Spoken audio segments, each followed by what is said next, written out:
అలానే మిసేశ్వరరావు ఇక్కడ కనిపిస్తున్నారు. చార్ సిన్హా గారు ఐపీఎస్, ఈవిడ ఇప్పుడు ఏసీబీ హెడ్, ఏసీబీని నడిపిస్తూ ఉన్నారు. ఆవిడ ఆధ్వర్యంలోనే ఏసీబీ తెలంగాణలో రైడ్స్ చేస్తూ ఉంది. ఉద్యోగుల్ని ఎవరిని కదిలించినా మినిమం 200 కోట్లు, మినిమం కనీసం 200 కోట్లు ఎవరికి తక్కువగా లేవు. ముఖ్యమంత్రి రేవంత్ రెడ్డి గారు ఇచ్చినటువంటి స్వేచ్ఛని ఐపీఎస్ అధికారి చార్ సిన్హా గారు క్లియర్గా ఉపయోగిస్తున్నారు. చార్ సిన్హా గారి గురించి ఎందుకు నేను ప్రత్యేకంగా చెప్పాల్సి వస్తుంది అని అంటే, ఒక ఐపీఎస్ నిజాయితీగా ఉన్నారు అని అంటే నిలువెత్తు నిదర్శనంగా కనిపిస్తారు చార్ సిన్హా గారు. అనేక మంది ఉద్యోగులు ఇప్పటికి కూడా నిజాయితీ పనులు ఉన్నారు, సివిల్ సర్వెంట్లు ఉన్నారు. వాళ్ళల్లో చార్ సిన్హా గారు ఖచ్చితంగా ఉంటారు.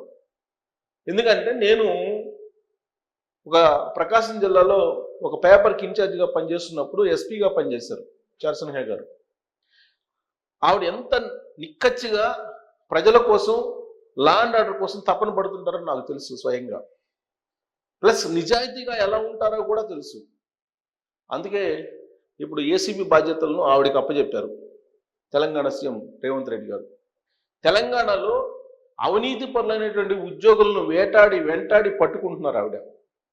వారానికి కనీసం 2 తిమింగలాలు బయటపడుతున్నాయి. రెండు తిమింగలాలు బయటపడుతున్నాయి. తిమింగలాలు కాదు, తిమింగలాలు అని చెప్పి రైడ్ చేస్తే అనకొండలుగా కనిపిస్తూ ఉన్నాయి. ఆ అనకొండల అంతు చూస్తూ ఉన్నారు చార్ సిన్హా గారు. మరి ఆవిడ ప్రొఫైల్ ఏంటనేది ఒకసారి చూద్దాం. 1996 బ్యాచ్కి సంబంధించిన తెలంగాణ కేడర్ ఐపీఎస్ ఆఫీసర్ చార్ సిన్హా గారు. హైదరాబాద్ సెంట్రల్ యూనివర్సిటీ నుంచి పొలిటికల్ సైన్స్లో ఆమె పీజీ చేశారు. 2012లో ఇండియన్ పోలీస్ మెడల్ని సాధించారు ఆవిడ.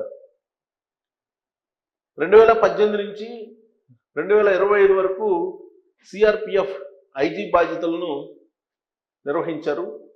ఇప్పుడు ఏసీబీ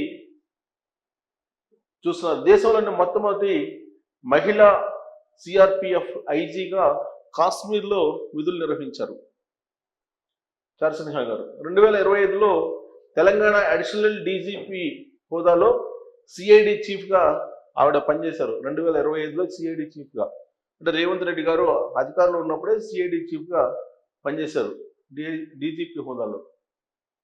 అదనపు బాధ్యతగా ఏసీబీ మహిళా భద్రత షీ టీమ్స్ విభాగాలకు అధిపతిగా వ్యవహరిస్తూ ఉన్నారు. ఇప్పుడు ఏసీబీ బాధ్యతలను ఆమె నిర్వహిస్తున్నారు. సో ఇప్పుడు ఏసీబీ ఆమె కన్సర్న్లో నడుస్తూ ఉంది. అందుకే ఇప్పుడు ఏసీబీ రైడ్స్ తెలంగాణలో ఎక్కువగా జరుగుతున్నాయి. ప్రభుత్వ అధికారుల అవినీతిపై చార్ సిన్హా ఫోకస్ పెట్టారు. తెలంగాణ ఏసీబీలో 14 ఏళ్ల రికార్డు బ్రేక్. ఇప్పటి వరకు ఈ సంవత్సరం జరిగిన రైడ్స్ ఏసీబీలో ఎప్పుడు జరగల. దాదాపు 14 years రికార్డుని బ్రేక్ చేశారు చార్ సిన్హా గారు.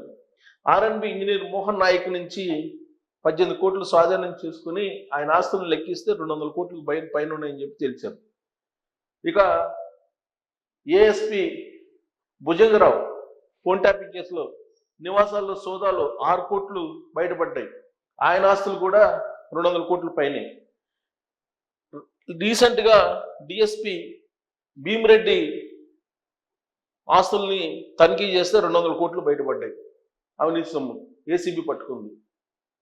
అధికార దుర్వినియోగం కేసులో 26 మంది ఆఫీసర్ల మీద కేసులు పెట్టారు ఏసీబీ కేసులు. అధికార దుర్వినియోగం కేసులో 26 మంది మీద ఆఫీసర్ల కేసులు పెట్టడం అంటే మామూలు విషయం కాదు. 100 కోట్ల అక్రమాస్తులు వెల్లుల్లోకి తెచ్చినటువంటి ఏసీబీ, తెలంగాణ ఏసీబీకి ఇప్పుడు ప్రజెంట్ అంత పేరుంది. చార్ సిన్హా ఏసీబీ టీం దెబ్బకు అక్రమార్కుల్లో టెన్షన్ మొదలైంది ఇప్పుడు తెలంగాణలో. సో ఆవిడ ఎంత నిజాయితీగా ఉంటారో, పై స్థాయి అధికారులు నిజాయితీగా ఉంటే కనుక కింది స్థాయి వాళ్ళు కూడా అందరూ నిజాయితీగా ఉంటారు, క్రమశిక్షణతో కూడా ఉంటారు. చార్ సిన్హా గారికి నిక్కచ్చిగా నిజాయితీగా ఎలా విధులు నిర్వహించాలో బాగా తెలుసు. అదే తరహాలో ఆమె స్పిరిచువల్గా కూడా ఉంటారు. పోలీస్ విధుల్లో ఎంత కఠినంగా నిక్కచ్చిగా నిజాయితీగా ఉంటారో అంతే నిబద్ధతతోటి స్పిరిచువల్ యాంగిల్లో కూడా ఉంటారు ఆవిడ. అందుకే నిజాయితీగా విధుల్ని నిర్వహించాలని చెప్పి కింది సిబ్బందికి చెప్తూ ఉంటారు. తెలంగాణలో ఇప్పుడు ఒక పెద్ద లిస్టే ఆవిడ దగ్గర ఉందని చెప్పి తెలుస్తూ ఉంది. ఎందుకంటే అనేక మంది కొన్ని కోట్ల రూపాయలు పెట్టి విల్లాలు కొన్నారు, పొలాలు కొన్నారు, డూప్లెక్స్ హౌసులు కొన్నారు, గేటెడ్ కమ్యూనిటీలో ఫ్లాట్లు కొన్నారు. ఉద్యోగులు 70-80 ఏళ్ళు జీతం ఉండేటువంటి ఉద్యోగులు అనేక మంది వెస్టర్న్ పార్ట్ ఆఫ్ ది హైదరాబాద్లో అనేక మంది ఆస్తులు కొనిపెట్టారు. అవినీతి పరులైనటువంటి ఉద్యోగులు వాళ్ళందరి జాబితా రిజిస్ట్రేషన్ ఆఫీస్లో ఉంది. ఆ రిజిస్ట్రేషన్ ఆఫీస్లో ఎవరెవరి పేరు మీద రిజిస్టర్ అయినాయి అని చెప్పి కనుక ఎంక్వైరీ చేస్తే ప్రభుత్వ ఉద్యోగులు అవినీతి పాల్పడుతున్నటువంటి వాళ్ళు ఎవరెవరు ఈ బినామీ పేర్ల మీద ఆస్తులు కొనుగోలు చేస్తున్నారు అనేది ఈజీగా ట్రేస్ అవుట్ చేయొచ్చు. అందుకే చార్సిన్హా గారు ఈ ఏడాది కాలంలో ఎక్కువగా రిజిస్ట్రేషన్లు ఎవరెవరు చేశారు, ఎవరెవరి పేరు పైన చేయించుకున్నారని చెప్పి ఆడ ఏసీబీ వాళ్ళు ఎంక్వైరీ చేశారు. ఎంక్వైరీ చేసి ప్రభుత్వ ఉద్యోగులు అవినీతి పరులైనటువంటి ఉద్యోగుల జాబితాను సేకరించారు. ఆ జాబితా ప్రకారమే ఇప్పుడు రైట్స్ చేస్తున్నారు, ఏసీబీ రైట్స్ జరుగుతున్నాయి అనేది కూడా ఇప్పుడు చర్చనీయాంశంగా ఉంది. తాజాగా DSP police computer services department, police డిపార్ట్మెంట్లో కంప్యూటర్ సర్వీసెస్లో పనిచేస్తున్నటువంటి భీమిరెడ్డి మీద ఏసీబీ వాళ్ళు రైడ్ చేశారు. రైడ్ చేస్తే బెంగళూరులో 45 ఎకరాలు, 2 కేజీల బంగారం, దాదాపు 6 కేజీల వెండి, 3 విల్లాలు, గేటెడ్ కమ్యూనిటీలో ఫ్లాట్లు 4, ఇలా హౌస్ స్థలాలు ఇవన్నీ బయటపడ్డాయి. మార్కెట్ వాల్యూ ప్రకారం 200 కోట్ల పైనే ఉంటాయని చెప్పి లెక్కేస్తున్నారు. అంటే పోలీస్ డిపార్ట్మెంట్లో పనిచేసే డిఎస్పీ భీమిరెడ్డినే టార్గెట్ చేసి ఏసీబీ రైడ్ చేసిందని అంటే ఇప్పుడు ఎవరెవరైతే ఆస్తులు కొన్నారో బినామీ పేర్లతోటి వాళ్ళందరికీ సంబంధించినటువంటి లిస్టు ఏసీబీ దగ్గర ఉంది అని చెప్పి తెలుస్తూ ఉంది. అందుకే ఏసీబీ కనుక స్వేచ్ఛని ఇస్తే, ఏసీబీని కనుక స్వతంత్రంగా పనిచేయనిస్తే అవినీతి పరులైనటువంటి ఉద్యోగులు అట్లీస్ట్ కొంత భయపడతారు. పూర్తి స్థాయిలో అవినీతిని తగ్గించలేకపోయినప్పటికీ కొంత మేరకైనా అవినీతిని తగ్గించేటువంటి అవకాశం ఉంటుంది. అందుకే ఏసీబీ అనేటువంటి డిపార్ట్మెంట్ని ఒక విభాగాన్ని పెట్టారు, యాంటీ కరప్షన్ బ్యూరో, ఏసీబీ. ఆ ఏసీబీ అనేది కనుక విధులకు సక్రమంగా నిర్వహిస్తే డబ్బులు తీసుకోవడానికి భయపడతారు, అవినీతి చేయడానికి భయపడతారు. అలా కాకుండా ఏసీబీ నిర్లక్ష్యంగా నిర్లిప్తంగా ఉంటే కనుక అవినీతి పరమైన ఉద్యోగులు రెచ్చిపోతారు, అవినీతి చేస్తారు. ఇప్పుడు ఆంధ్రప్రదేశ్ ఉంది, ఆంధ్రప్రదేశ్లో ఏసీబీ కేసులు నామినల్ పెద్దగా లేవు. అలా అని చెప్పేసి అక్కడ అవినీతి పరులు లేరంటే ఉన్నారు. కాకపోతే అనకొండలో, ఆంధ్రప్రదేశ్లో ఉండేటువంటి అనకొండలు పెట్టుబడులు ఆంధ్రప్రదేశ్లో పెట్టారు, ఆంధ్రప్రదేశ్ నుంచి తీసుకొచ్చి హైదరాబాద్లో పెట్టారు. అక్కడ కూడా ఉన్నారు అవినీతి పరులు, కానీ అక్కడ రైట్స్ చేయట్లేదు, ఎక్కువగా చురుగ్గా రైట్స్ చేయట్లేదు. దానికి కారణం ఏంటంటే చార్సిన్హా గారు లాంటి ఐపీఎస్ లేకపోవటం. అక్కడ ఆ డిపార్ట్మెంట్కి కనుక చార్సిన్హా గారు లాంటి ఐపీఎస్ని నియమించి అక్కడ కూడా ఏసీబీ కనుక స్వేచ్ఛనిస్తే అనేక మంది అనకొండలు బయటకు వచ్చే అవకాశం ఉంది ఆంధ్రప్రదేశ్లో. ఆ డిపార్ట్మెంట్లో అవినీతి పేరుకుపోయింది, అనేక మంది ఉద్యోగులు అవినీతి పాల్పడుతూ ఉన్నారు. వాళ్ళ జీతాలు ప్రతి నెలా తీసుకుంటారు, బెనిఫిట్స్ తీసుకుంటారు, పెన్షన్లు తీసుకుంటారు, కరువు బత్యాలు తీసుకుంటారు, అన్నీ తీసుకుంటారు. కానీ అవినీతికి దూరంగా ఉండమంటే మాత్రం ఉండరు. అనేక మంది అవినీతికి పాల్పడుతున్నారు. చార్సిన్హా గారు లాంటి నిజాయితీ పరులు ఇప్పటికీ ఉన్నారు కాబట్టి అట్లీస్ట్ ఈ మాత్రమైనా ఉంది. సో కాబట్టి చార్సిన్హా గారికి కోఆపరేట్ చేయాలి, ఇంకా అవినీతి పరులైనట్టు అనకొండలను బయటికి తీయాలి.